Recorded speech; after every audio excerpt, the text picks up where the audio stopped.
लेकिन हाल ही में 20 तारीख को यमुनानगर में जो एक बहुत ही भ्रष्ट नेता को बीजेपी में शामिल कराया गया, क्या कहेंगे? अब किसके बारे में बात कर रहे हैं, मुझे कुछ इसके बारे में 20 तारीख को जगाधरी अनाज मंडी में बीजेपी प्रदेश अध्यक्ष रामविलास शर्मा ने हाजी अमीर हसन नाम के एक आदमी को बीजेपी में शामिल करवाया और यमुनानगर जिले में सबसे ज़्यादा करप्शन के, खैर माफिया के, खनन माफिया के सबसे ज़्यादा मामले उसके ऊपर दर्ज है। देखिए, इस बारे में हमारी इस इकाई को इसके बारे में पता नहीं था, लेकिन ये बिल्कुल 100% सत्य है कि हम लोग भ्रष्टाचार के खिलाफ हैं और किसी भी आपराधिक छवि वाले जो भी व्यक्ति है या व्यक्तित्व है, हम उसको आगे नहीं बढ़ाएंगे।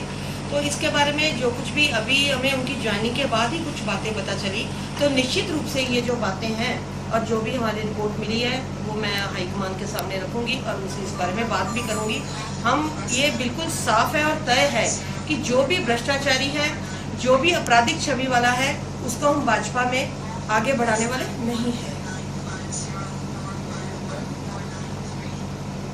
बीजेपी जो है चुनाव नजदीक है, हरियाणा में एक मुस्लिम कार्ड मिलना चाहती है हाजी अमीर हसन को लाकर। ऐसा कुछ नहीं है, हमारी जो पार्टी है वो हर वर्ग को साथ लेकर चलना चाहती है। इसमें मुस्लिम, हिंदू या कोई भी और वर्ग हो, जाति को लेकर हम नहीं चलेंगे। सब जातीय एक गठबंधन है हमारा गठबंधन जनता के साथ है। इसमें हर एक जाति का स्वागत है, जाति को लेकर आप कोई बात नहीं। बीजेपी केंद्रीय वर्किंग कमेटी की मेंबर भी हैं, भाजपा महिला मोर्चा के राष्ट्रीय उपाध्यक्ष भी हैं। ऐसे में गठबंधन को लेकर फिर से अटकलें लगने लगी हैं। कल तक जो दोनों दलों के नेता आपस में एक दूसरे के प्रति सौहार्द से बयान देते हैं, कल फिर रामविलास शर्मा का बयान आया कि किसी भी कीमत पर पुरानी शक्ति के अनुसार गठबंधन नहीं होगा। यदि हस्का ने गठबंधन रखना है तो वो रखेंगे।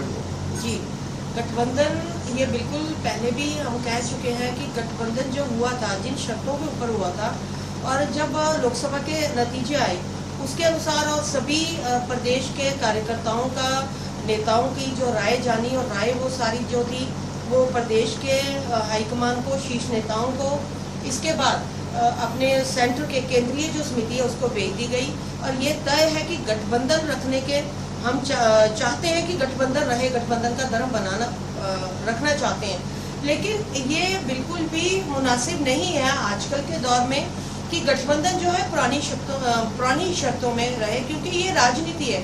राजनीति में एक एक दिन के बाद नए समीकरण बनते हैं और हमारा जो लक्ष्य है वो हरियाणा में सरकार बनाने का है। उसमें हम गठबंधन का धर्म निभाते हुए हरियाणा में सरकार बनाना चाहते हैं और हरियाणा को कांग्रेस मुक्त रखना चाहते हैं। इसके लिए हम गठबंधन के हक में हैं, पक्षधर हैं। लेकिन ये जैसे हमारे माननीय अध्यक्ष श्री रामविलास शर्मा जी ने कहा और हमारे अन्य नेताओं ने भी अपनी राय दी है, कार्यकर्ताओं का भी यही विचार है कि ये गठबंधन तो रहे लेकिन पुरानी गठबंधन की शर्तों पे रहना ये कुछ कठिन सा।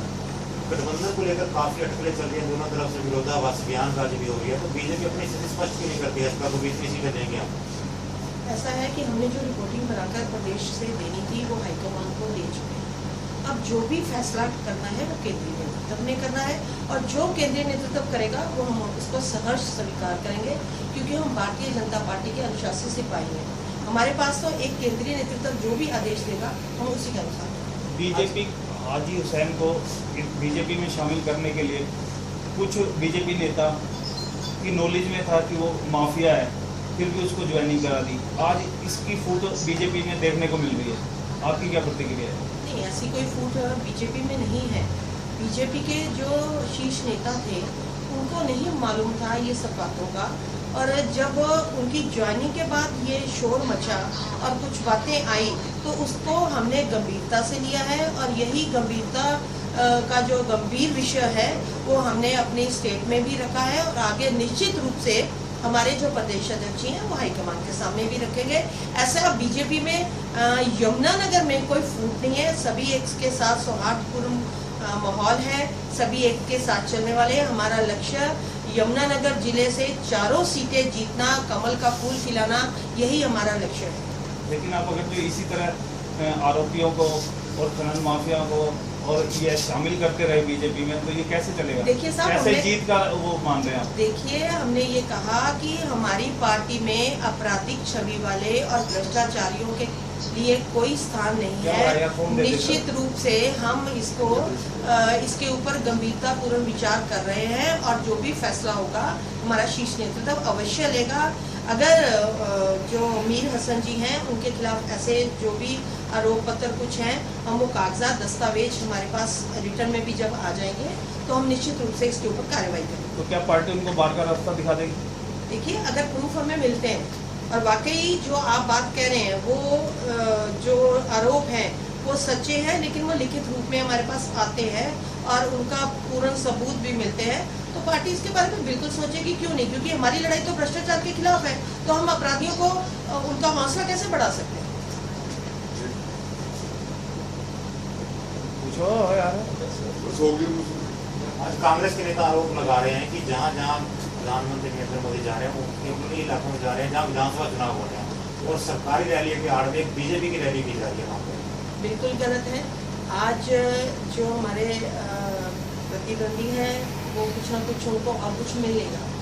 अरे जो मुद्दे हैं वो मुद्दे उनके पास रहे नहीं, महंगाई के, किसानों के हक में बोलने के लिए, व्यापारियों के हक में बोलने के लिए, भ्रष्टाचार के खिलाफ करने के लिए वो ये कहते हैं कि हमारी वोटिंग हो गई और सरकारी जो रैली उसको जो सरकारी थी उसको बीजेपी के लिए बनाया गया।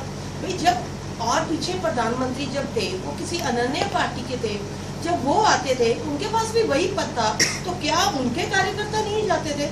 और फिर भाई नरेंद्र मोदी एक यशस्वी प्रधानमंत्री हैं, वो जनता की पसंद है, वो उनको जनता देखने के लिए एक एक पल का इंतजार करती है, तरसती है, तो उसमें उनकी जुबान आप ये सोचते हैं कि कोई एक व्यक्ति षड्यंत्र रचा के उनके मुंह से ऐसे वोटिंग करवा सकता है? ये बिल्कुल आरोप गलत है और ये उनका जैसे किसियानी बिल्ली खंबा नोचे, कांग्रेस का तो ये हाल हो चुका है। कांग्रेस के कुछ बड़े लीडर का ये मानना है कि बीजेपी का कांग्रेसीकरण होता जा रहा है। उसमें कांग्रेस अब डूबता हुआ जहाज है, तो अब वो अपने ही कुनबे को संभाल नहीं पा रहे, उनके कुनबे के लोग हमें अच्छा समझ रहे हैं, तो उसमें हम उनको धक्का कैसे दे दें? ये तो उनको चाहिए कि अपने कुनबे को संभाल के रखें। लेकिन कुछ दागी नेता भी कांग्रेस के बीजेपी में शामिल होते जा रहे हैं। जो दागी नेता है, जिनके ऊपर आरोप हैं, जिनके ऊपर हमें सबूत मिल रहे हैं, ऐसे नेताओं को बिल्कुल भी हम आगे बढ़ाने वाले नहीं हैं।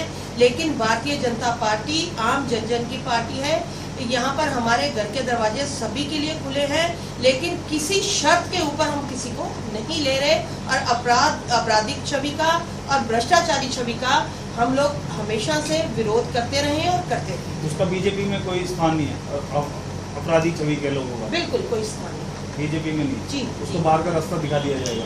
अब इस बात को तो नहीं मैं कह सकती, लेकिन अगर उनके ऊपर आप हमें आरोप पत्र देते हैं, प्रूफ देते हैं, आप लोग अपने समाज का एक चौथा और एक इंटेलेक्चुअल स्तंभ है, तो अगर आप लोग हमें ये चीजें देते हैं तो निश्चित रूप से इसके बारे में भी गंभीरता से विचार किया जा सकता है। आप लोग जांच नहीं कराएंगे? हम लोग तो कर ही रहे हैं। आप लोग आरोप कर कुछ नहीं बातें जनाब आप हमें बताते हैं, तो आप अगर बताते हैं तो वो वर्बल बात होती है, लेकिन आप ही हमें कुछ ऐसे सबूत देंगे तो निश्चित रूप से गंभीरता से इसके ऊपर विचार किया। लोकसभा चुनाव में बीजेपी ने कांग्रेस के 5 नेताओं को टिकट दिया था, तो विधानसभा चुनाव में कितने नेताओं को टिकट दिया गया? मैं एक बार दोबारा रिपीट कीजिए। लोकसभा चुनाव में कांग्रेस छोड़कर बीजेपी में शामिल हुए 5 नेताओं को टिकट दिया गया था। इस बार विधानसभा चुनाव में ऐसे कांग्रेस से आने वाले कितने नेताओं को टिकट दिया गया?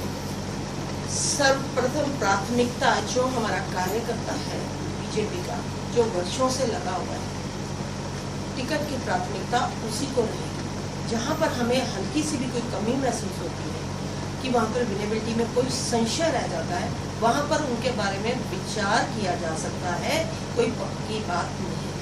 हमारी प्राथमिकता अपने कैडर के लिए, अपने कार्यकर्ता के लिए ही है। यदि किसी कांग्रेसी नेता को टिकट दे देती है बीजेपी, तो क्या बीजेपी में गुटबाजी में खुल के सामने आएगी? हमारे सामने हमारा लक्ष्य सिर्फ कमल का फूल भगवान और कुछ नहीं। चौधरी वीरेंद्र सिंह के बीजेपी में शामिल होने के बाद हरियाणा सरकार ने कल उनकी सुरक्षा वापस ले ली। तो ये तो अच्छी हरकत होगी ना, कि जब तक हमारे गुण गाओगे तो हम तुम्हारे हैं, नहीं तो हम सरकार को भी अपना एक पर्सनल हथकंडा यूज करेंगे।